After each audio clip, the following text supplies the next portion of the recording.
The London Metropolitan Police Scotland Yard banned a Christian march in the Tower Hamlets borough in order to prevent unrest in an area with a Muslim-majority population. Tower Hamlets is home to one of the largest Muslim communities in the country, and even has a Muslim mayor, Mohammad Lutfur Rahman, originally from Bangladesh. The Tower Hamlets Council prohibited the march known as Walk with Jesus, which was scheduled to take place in Whitechapel on January 31, citing opposition from segments of the Muslim community. Ironically, the previous year the same organizer attempted to hold a similar march, and it was also banned. However, at that same location, authorities allowed a demonstration involving thousands of Muslim men dressed in black. During that event, participants directed verbal hostility toward the other march and chanted religious slogans praising those they regard as spiritual heroes, turning the gathering into a counter-demonstration. Authorities justified both the Muslim march and the confrontations directed at the English march.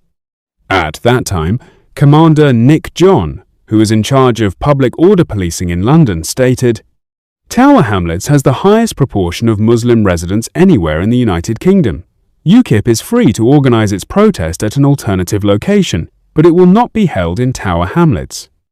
Anyone who attempts to assemble in violation of these conditions, or who encourages others to do so, will face arrest."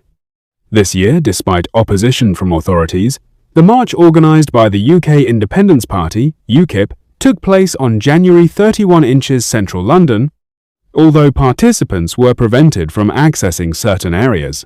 It was simply a Christian march calling believers to worship Jesus Christ, which was originally intended to pass through Tower Hamlets.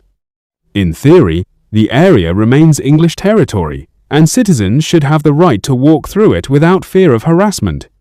The Muslim mayor of Tower Hamlets, along with Muslim groups and left-wing organizations, opposed the march, labeling it as provocative toward Muslims and describing its supporters as far-right extremists.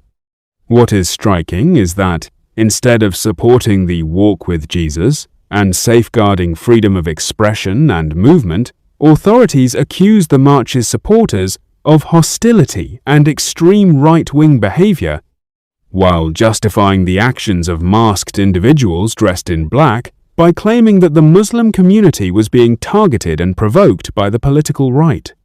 On the day of the march, left-wing groups gathered in central London in an attempt to block the free movement of Walk with Jesus supporters. That day, a chain of violations against the march occurred, affecting several fundamental rights that form the foundation of any democratic society. It now appears that people can no longer move freely through certain areas of Bangladesh, as authorities claim this must be avoided so as not to offend Muslims. It would not surprise me if England eventually changed its name to Englandesh or Englandistan.